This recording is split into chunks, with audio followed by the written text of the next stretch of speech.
नागपूर विधान भवनामध्ये विधान भवनाच्या नागपूर सत्रामध्ये आज हिवाळी अधिवेशनाचा शेवटचा दिवस आहे. महायुतीचं सरकार स्थापन झाल्यानंतर आपल्यासोबत अजितदादा गट राष्ट्रवादी काँग्रेसचे नेते आपल्यासोबत आहेत, जे मुंबई ईशान्याचे उपाध्यक्ष आहे असे माऊली शेठ बोराडे आपल्यासोबत आहे. माऊली शेठ काय म्हणणार, ज्या प्रकारे राष्ट्रवादीच्या महायुतीमध्ये जेव्हा आली आणि महायुतीमध्ये पूर्ण सत्तेत आली, आता उपमुख्यमंत्री झाले अजितदादा पवार, काय प्रतिक्रिया?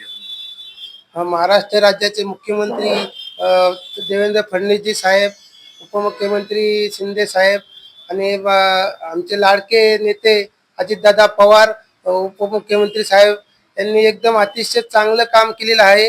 लाडकी बहीण ही योजना पूर्ण महाराष्ट्रामध्ये एक नंबरमध्ये आलेली आहे. दादांचं काम हे एकदम स्वच्छ आणि चांगल्या पद्धतीने काम होतं, त्यामुळे आम्ही दादांच्या पाठीशी आहे. आजही आम्ही बघतो दादा 4 दिवस झाले विधान सदनमध्ये चांगले मुद्दे मांडतात.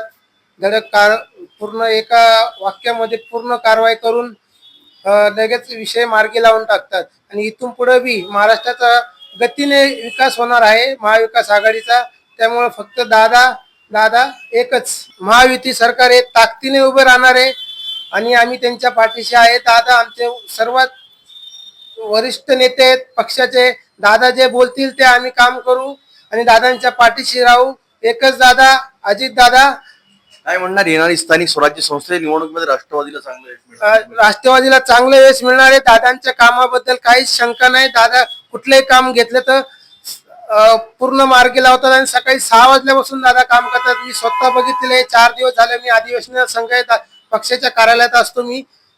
तर दादा सकाळी 6 वाजल्यापासून सगळ्या कार्यकर्त्यांना भेटतात. 10 वाजेपर्यंत तिथून पुढे मग विधान भवन मध्ये जातात. मग त्यांचे काम चालू राहतं, पण सगळ्यांना भेटल्याशिवाय दादा जाती नाही. प्रत्येकाचं काम मार्गी लावतात. त्याच्यामुळे सगळ्यांचा विश्वास आहे दादांवरती.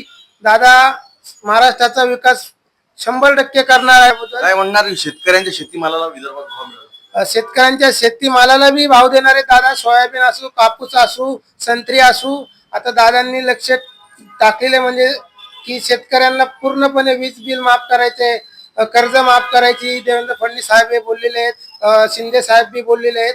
हे सरकारचा निर्णय की सांगायचा आहे की दादांनी तरुणांना आणि शेतकऱ्यांसाठी खूप मोठं हे केलेलं आहे, आश्वासन दिलेलं आहे. तरुणांना रोजगार देण्याचं संधी दिलेली आहे. परत शेतकऱ्यांना वीज बिल माफ करायचे, शेतकऱ्यांसाठी कर्ज माफ करायचं, हे सुद्धा दादांनी सांगितलेले आहे विधान भवन मध्ये. आणि एज्युकेशन साठी सुद्धा सवलत दिलेली आहे दादांनी. त्याबद्दल दादांचे आभार मानतो. आणि एकच वादा अजित दादा असं सांगून फक्त महाराष्ट्राचा विकास करणारे फक्त एकच दादा आहेत, ते अजित दादा आहेत. काय म्हणणार, ईव्हीएम मध्ये घोटाळा झाला, विरोधक आरोप करत आहे. काय ईव्हीएम मध्ये घोटाळा झाला खासदारकीच्या टायमिंगला, तर ईव्हीएम मध्ये घोटाळा का नाही झाला? आता कसा काय झाला? बरोबर आहे की नाही? खासदारकीच्या टायमिंगला ईव्हीएम मध्ये घोटाळा नाही झाला. त्यांचा पराभव झाल्यामुळं हे आता बोलतात ईव्हीएम मध्ये घोटाळा झाला. त्यांचे खासदार आले तेव्हा नव्हता घोटाळा, तेवढंच मत पडलं. देवेंद्र फडणवीस साहेबांनी संसदेत विधान भवन मध्ये मांडलेलं आहे किती मतदान पडलं, किती काय पडलं. मग इथं ईव्हीएम मध्ये जर घोटाळा असता तर एवढं मतदान पडलंच नसतं ना.